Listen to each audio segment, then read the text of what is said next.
바랍니다. 올라오시면 할렐루야 하시기 바랍니다. 할렐루야! 할렐루야! 아멘! 아멘, 아멘!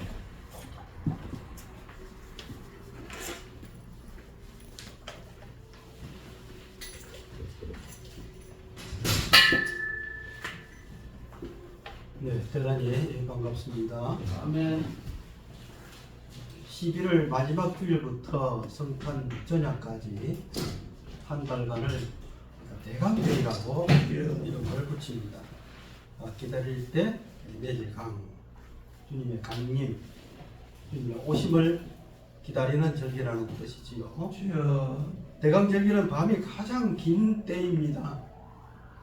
동지가 지난 뒤에 우리는 성탄을 맞이하는데 어둠이 가장 길고 깊은 때를 지나야 성탄을 맞는다는 것은 강림의 의미를 더욱 빛나게 합니다.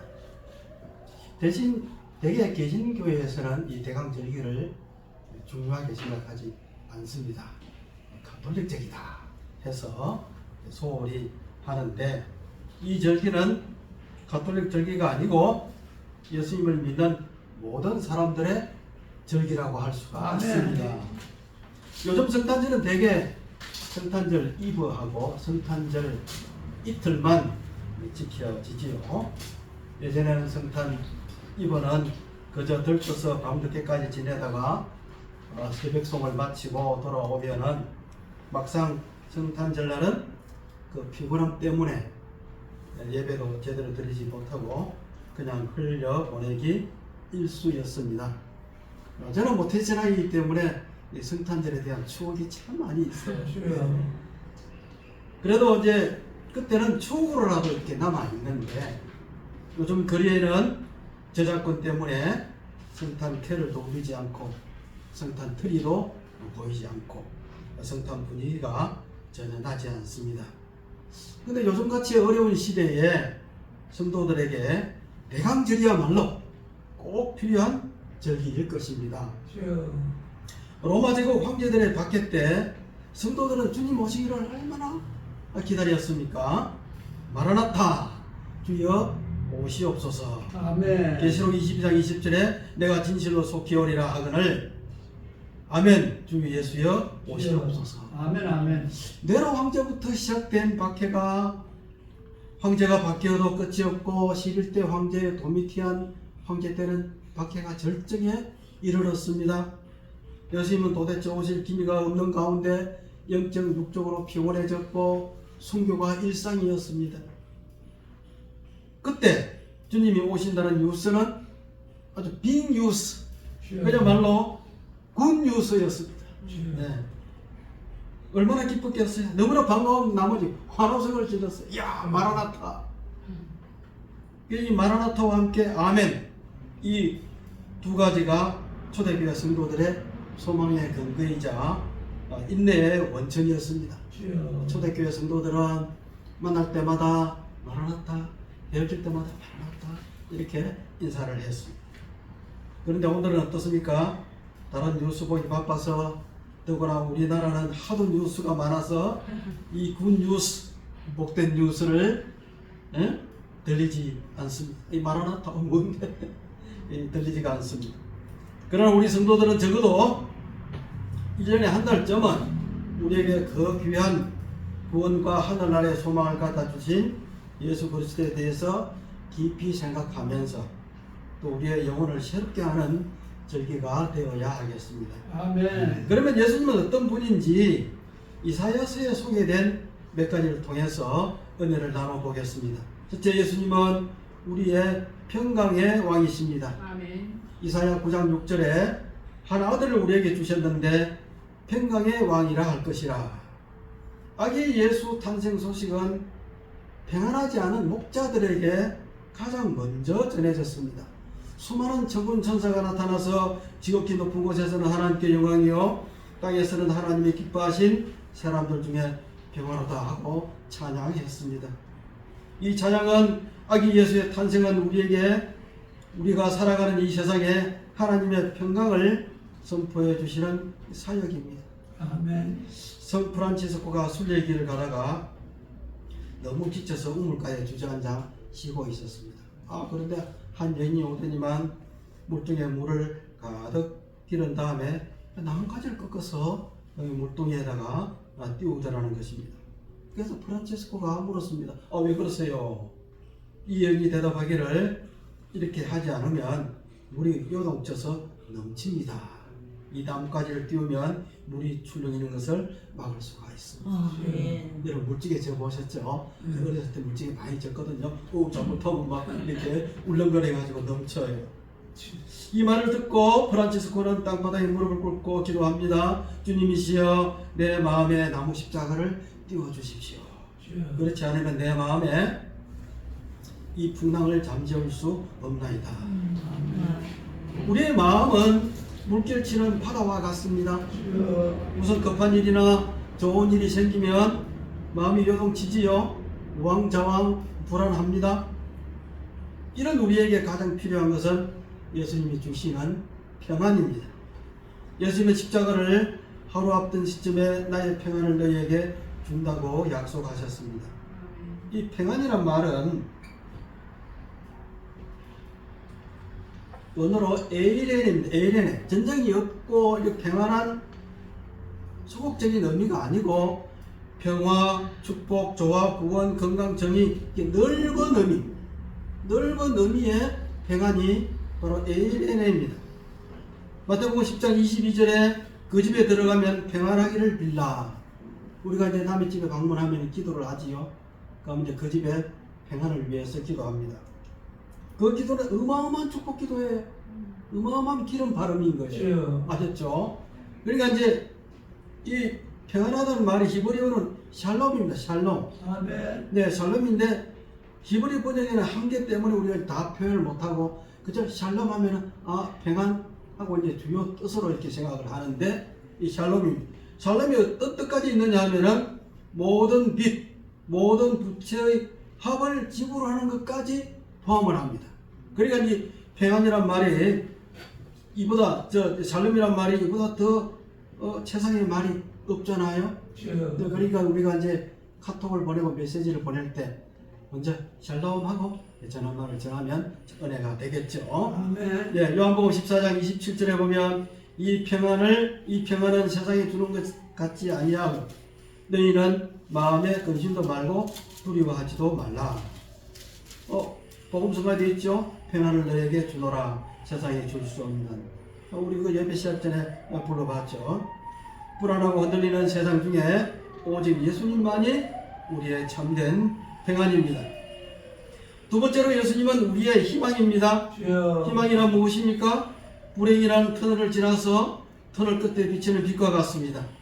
어디로 가야 할지 몰라 두려울 때 이길 수 있는 용기가 되기도 하고 현실을 포기하고 싶을 때 포기하지 않을 수 있도록 덤덤 밀어주는 힘이 되기도 합니다. 남아공의 넬슨 만델라 전 대통령은 27년 동안 감옥에 있었습니다. 햇빛이 간절하게 내리쬐는 로만 아일랜드 섬에 가둬놓고는 석회암 캐는 일을 시켰습니다. 흰 대리석이지요. 그러면 강한 햇빛이 내리쬐는데 흰 대리석을 캔다고 생각해 보세요. 맨눈으로 선글라스도 두지 않고 눈이 얼마나 힘들겠습니까? 그리고 이 대리석이라는 게 알칼리 성분이 이렇게 눈으로 들어오면 얼마나 해롭겠어요. 그리고 매일같이 고문과 매질을 당했습니다. 이런 만델라 대통령이 감옥에 있는 동안에 딸이 아이를 낳아서 아버지에게 데리고 왔습니다. 아버지, 이 아이의 이름을 지어주세요. 그래서 만델라 대통령은 손녀 이름을 호프, 희망이라고 지었습니다. 희망. 너는 희망이야. 감옥에 있는 동안 희망이 나를 떠난 적이 없었지. 그리고 앞으로도 희망은 나를 떠나지 않을 거야. 아멘. 그가 석방되던 날 전 세계 매스컴에 비치던 만델라의 모습은 27년 동안 감옥에 있었던 사람이 아니었습니다. 참 자유의 표정으로 대중 앞에 나타났습니다. 대권을 이어받은 만델라 대통령은 한 맺힌 사람의 모습이 아닌 모든 사람을 포용하고 용서하는 사람으로 등장했습니다. 아멘. 그럴 수 있었던 이유는 만델라에게서는 희망이 떠난 적이 한 번도 없었기 때문입니다. 소련에서 실제로 있었던 이야기인데요. 한 철도국 직원이 냉장고 화차 속에 들어가서 그만 실수로 문이 밖에서 잠겨버렸습니다. 소리 질러도 힘껏 두들겨도 아무도 알아차리지 못하고 소용이 없었습니다. 그는 죽음을 앞에 두고 이제 기록해 나갔습니다. 화차벽에다가 점점 몸이 차가워진다. 그래도 나는 기다릴 수밖에 없다. 이것이 나의 마지막 인사인가 보다. 이렇게 이제 절망을 하고 있는데 나중에 우연히 다른 직원이 그 냉장고 화창문을 열었을 때 그는 시체로 변해 있었습니다. 그런데요, 그 냉장고 화차가 이미 오래전에 고장이 나 있었습니다. 그러니까 공기도 충분했고 실내 기온도 한 섭씨 13도 정도 견딜만 하잖아요. 그래도 불구하고 지레 그만 절망을 해버린 거예요. 예, 이 사람이 죽지 않아도 될 사람이가 죽었어요. 왜 그랬습니까? 다름 아닌 절망 때문입니다. 절망. 기독교 실존주의자 키에르케고르는 죽음에 이르는 배경이라는 책에서 죽음, 그것은 곧 절망이라고 했습니다. 절망은 곧 죽음에 이르는 병이라는 것이지. 인간은 희망으로 사는 존재입니다. 의사들도 환자가 낫는다는 희망을 가지지 않으면 치료가 잘 안 된다고 하잖아요. 어려운 환경 속에서도 희망을 잃지 않는다면 반드시 성공할 것입니다. 그래서 무엇보다 대강절에 희망을 가득 안고 우리에게 다가오신 예수님을 바라보시기 바랍니다. 세 번째로 예수님은 영원한 우물, 생명수이십니다. 이사야 41장 17절 18절 말씀에 보면 가련하고 핍핍한 자가 물을 구하되 물이 없어서 갈증으로 그들의 혀가 마를 때에 나 여호와가 그들에게 응답하겠고 나 이스라엘의 하나님이 그를 버리지 아니할 것이라. 내가 자산의 강을 열며 꽃자기 가운데 샘이 나게 하며 광야로 못이 되게 하며 마른 땅으로 샘 근원이 되게 할 것이며 하고 말씀하셨습니다. 드리겜의 샘물이라는 아주 명작 동화가 있습니다. 한참 동화 쓸 때 열심히 읽어보았는데요.